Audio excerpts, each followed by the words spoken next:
Salam pemirsa, berjumpa lagi bersama saya dalam pembahasan buku Amanat kepada Orang Muda. Pada saat ini kami mengundang akan saudara-saudara, khususnya kepada seluruh orang-orang muda.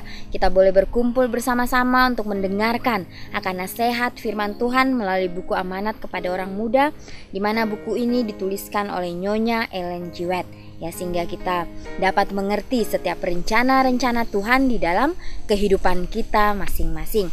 Kita akan masuk ke pasalnya yang ke-136 dan pasalnya yang ke-137. Judulnya Pergaulan Sosial untuk Menyelamatkan. Teladan Kristus dalam menghubungkan dirinya dengan kepentingan manusia haruslah diturut oleh semua orang yang mengajarkan firman-Nya dan oleh semua orang yang sudah menerima Injil kemurahan-Nya. Kita tidak boleh menjauhkan diri dari pergaulan sosial. Kita tidak patut mengasingkan diri kita dari orang-orang lain supaya dapat mencapai semua golongan orang. Kita mesti bertemu dengan mereka itu di mana adanya. Mereka jarang datang mencari kita dengan menurut kemauannya sendiri. Bukan saja dari mimbar hati manusia dijamah oleh kebenaran surga.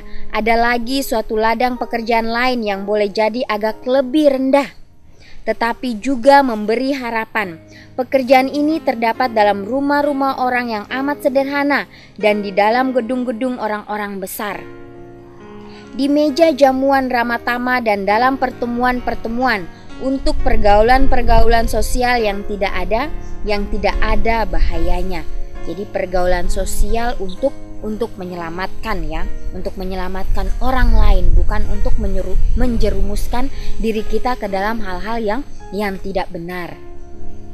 Sebagai murid-murid Kristus, kita seharusnya tidak akan bergaul dengan dunia dipandang dari sudut kepelisirannya saja, untuk bersatu dengan mereka itu dalam kebodohan. Pergaulan yang serupa itu hanya dapat berakibat kesusahan. Kita seharusnya jangan sekali-kali mengizinkan dosa melalui perkataan atau perbuatan kita, kehadiran ataupun diamnya kita. Kemana saja kita harus membawa Kristus berserta kita, ya, dan menyatakan kepada orang-orang lain keindahan juru selamat kita itu. Tetapi semua orang yang mencoba menyimpan agamanya dengan jalan menyembunyikan dia di dalam tembok batu berarti kehilangan kesempatan-kesempatan yang amat berharga tentang berbuat kebajikan. Melalui pergaulan sosial, agama Kristen bertemu dengan dunia. Tiap-tiap orang yang sudah menerima terang dari surga harus menyinari jalan orang-orang yang tiada mengetahui terang hidup. Kita semua harus menjadi saksi-saksi bagi Kristus. Kuasa sosial disucikan oleh rahmat Kristus haruslah digunakan dalam membawa jiwa-jiwa kepada juru selamat.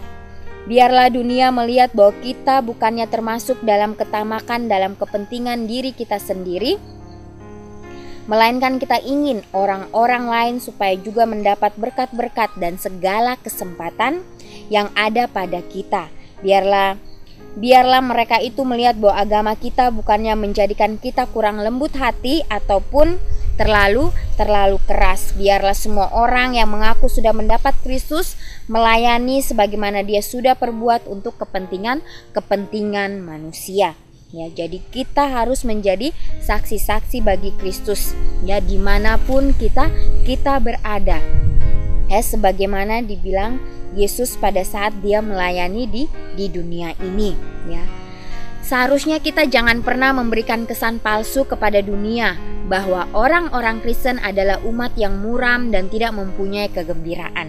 Jadi kita sebagai umat-umat Kristen, ya, yang mempunyai kebenaran yang luar biasa, ya, dikatakan kita harus menjadi orang yang murah senyum, yang menebarkan akan sukacita kepada siapapun. Ya, jangan kita menjadi muram dan tidak mempunyai kegembiraan. Kalau mata kita diarahkan kepada Kristus, kita akan melihat satu penebus yang lemah lembut hatinya dan akan mendapat cahaya, ya, dari wajahnya. Di mana saja roh itu bertakhta, ya, di mana saja roh itu bertakhta, maka di sana pun ada damai. Dan di sana pun akan ada kesukaan, karena di sanalah ada satu keterangan dalam harap yang suci dalam Tuhan, ya. Kristus berkenan dengan pengikut-pengikutnya kalau mereka menunjukkan bahwa meskipun manusia mereka itu pun turut ambil bagian, ya, dalam tabiat ilahi. Mereka itu bukannya patung, melainkan laki-laki dan perempuan, ya, dan perempuan yang hidup. Hatinya disegarkan oleh embun rahmat rohani, terbuka dan berkembang kepada matahari kebenaran. Terang yang bersinar atas mereka itu disinarkannya ke atas orang-orang lain dalam pekerjaan yang bersinar dengan cinta Kristus.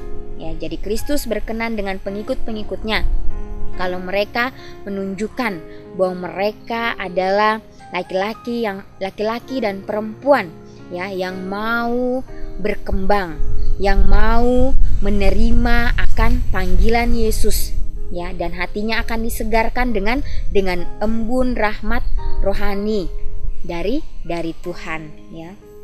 Dikatakan juga terang yang bersinar atas kita masing-masing itu disinarkan ke atas orang-orang dalam pekerjaannya yang bersinar karena cinta Kristus. Ya, biarlah kita dapat membuka hati kita sehingga terang dari surga dapat menerangi pikiran kita, hati kita, sehingga kita boleh, ya, memancarkan itu kepada orang lain. Perkataan Tuhan sangat menekankan pengaruh pergaulan itu, meski atas laki-laki dan perempuan sekalipun. Betapa besar lagi kuasanya atas pikiran dan tabiat anak-anak dan orang-orang muda yang sedang bertumbuh. Teman-teman mereka, asas-asas yang diturutinya, adat kebiasaan yang dibentuknya akan menentukan soal tentang manfaatnya, akan menentukan kegunaannya dalam dunia ini dan tentang nasibnya kelak di kemudian hari. Ya, jadi perkataan Tuhan itu sangat menekankan pengaruh pergaulan kita masing-masing, khususnya bagi orang-orang muda pada zaman ini. Ya, pintar-pintarlah dalam memilih teman-teman.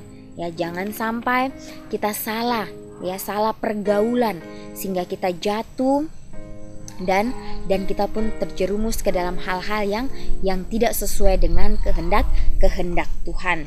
Ya, dikatakan baiklah kita menggunakan waktu kita sebaik-baiknya, ya, menggunakannya dalam dunia ini. Oleh karena itu akan menentukan kita untuk kedepannya kelak nanti. Ya, tapi kita tahu bahwa Tuhanlah yang dapat menentukan kehidupan kita. Ya, Dia menentukan kehidupan kita, tetapi kembali lagi Tuhan, ya, membuat suatu pilihan bagi kita. Bila mana kita ingin memilih mau berjalan sesuai dengan kehendak Tuhan, ya, maka Tuhan akan selalu menuntun kita. Kalau kita hanya menggunakan kemauan kita saja, hawa nafsu kita, ya, maka kita akan terjerumus ke dalam hal-hal yang jahat. Pasalnya yang ke-137 judulnya Sifat Ramah dan Sopan Santun Kristen. Keramah tamahan Kristus hampir terlalu sedikit dikembangkan oleh umat Tuhan. Cabang pendidikan ini seharusnya jangan disia-siakan ataupun dihilangkan dari pemandangan dalam sekolah-sekolah kita.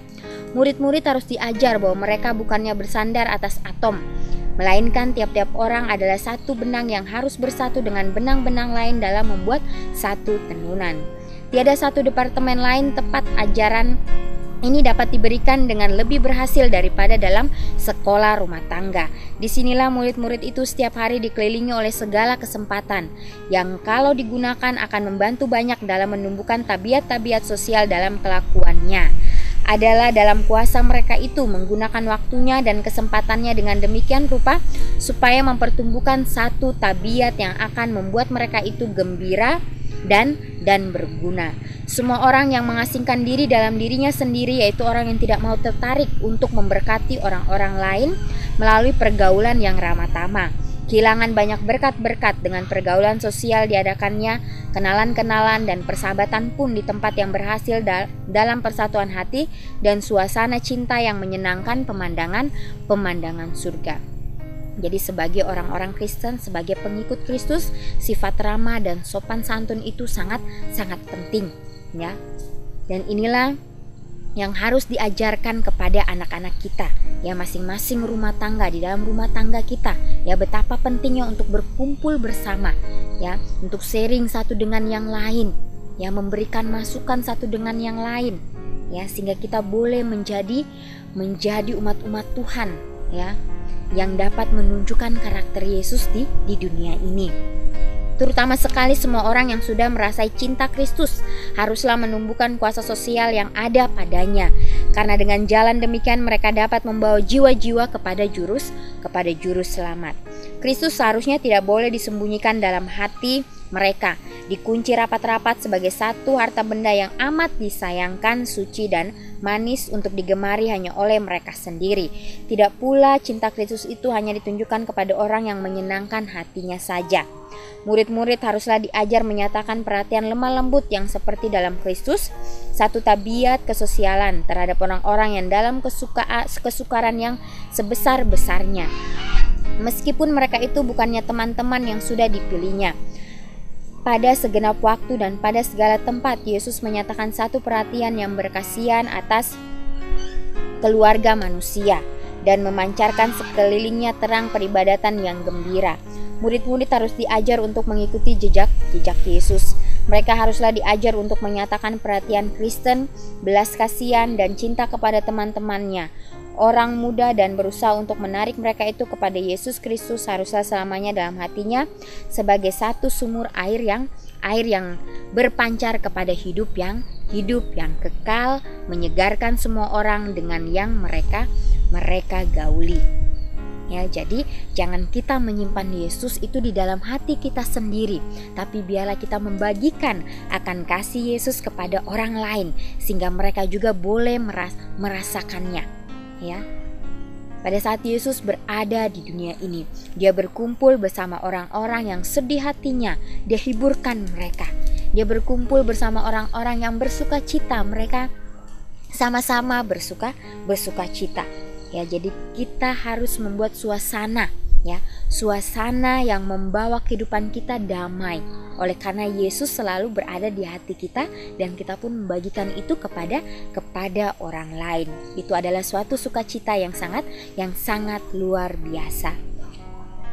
Layanan yang dengan suka hati serta cinta bagi orang lain pada waktu kesusahan inilah yang dihitungkan mulia dengan Tuhan. Jadi dengan demikian, meskipun masih pada waktu bersekolah, murid-murid kalau sungguh-sungguh setia kepada pengakuannya dapat menjadi pekerja-pekerja yang hidup bagi Tuhan. Segala perkara ini akan makan waktu, tetapi waktu yang digunakan dengan demikian ini sudah dipakai dengan keuntungan.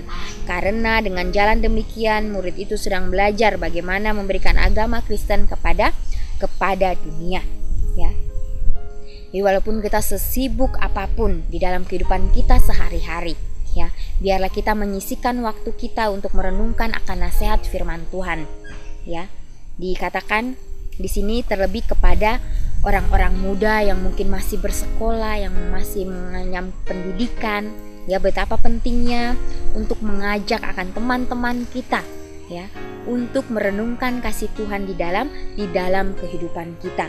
Ya, dan di situ kita akan memakai waktu kita dengan sebaik-baiknya, dan itu adalah keuntungan yang sangat luar biasa, dan tentunya Tuhan juga senang melihatnya. Kristus tidak menolak hendak bergaul dengan orang-orang lain dalam percakapan persahabatan.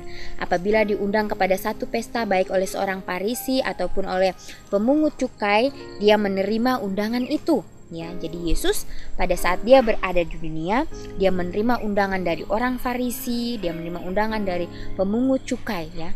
Dia menggabungkan dirinya. Ya, tapi di situ dia menunjukkan akan karakternya sehingga mereka melihat, ya. Mereka melihat dan mereka merasakan bahwa ini adalah hal yang luar biasa, hal yang beda dari yang lainnya. Ya, jadi mereka dijamah oleh kelemah lembutan, ya. Pada waktu yang demikian, tiap-tiap perkataan yang dia ucapkan adalah satu bau kehidupan kepada hidup bagi pendengarnya. Karena dia telah dijadikan waktu makan itu menjadi satu kesempatan untuk memberikan pelajaran-pelajaran yang amat berharga dan disesuaikan kepada keperluan masing-masing. Begitulah Kristus mengajar murid-muridnya tentang bagaimana melakukan dirinya apabila dalam pergaulan dengan orang-orang yang tidak beragama dan juga dengan orang-orang yang beragama. Jadi kita harus meminta hikmat daripada Tuhan pada saat kita melakukan sesuatu, melakukan suatu tindakan apapun itu, ya. Baiklah kita datang terlebih dahulu kepada Tuhan sehingga Tuhanlah yang dapat memberikan kita hikmat kebijaksanaan dan kita dapat berkata-kata sesuai dengan kehendaknya. Inilah yang Yesus ingin ajarkan bagi murid-muridnya pada saat itu dan bagi kita juga pada saat ini. Ya. Jadi kita bisa mengambil pelajaran yang sangat berguna, ya, di mana Yesus memberikan contoh yang begitu baik bagi masing-masing kita, khususnya bagi orang-orang muda pada saat ini. Ya, jangan kita menyombongkan diri kita, jangan kita mau mengikuti keinginan hati kita sendiri, tapi kita minta kepada Tuhan sehingga Tuhan dapat memperbarui hati kita dan kita pun dapat menerima orang-orang di sekitar kita sehingga kita bisa merasakan pada saat mereka bersedih, pada saat mereka merasakan senang itu, ya. Biarlah renungan ini boleh menjadi berkat bagi masing-masing kita dan kita boleh mengambil komitmen kita hari ini untuk berjalan bersama-sama dengan Yesus, dan biarlah kita terus, ya, berhubungan dengan Tuhan dengan doa-doa kita, dan Tuhan akan membukakan jalan untuk kita dan kita akan menemukan kasih Tuhan di dalam kehidupan kita dan kita boleh bagikan itu kepada orang lain. Kita akan berjumpa di kesempatan yang berikutnya dan Tuhan memberkati.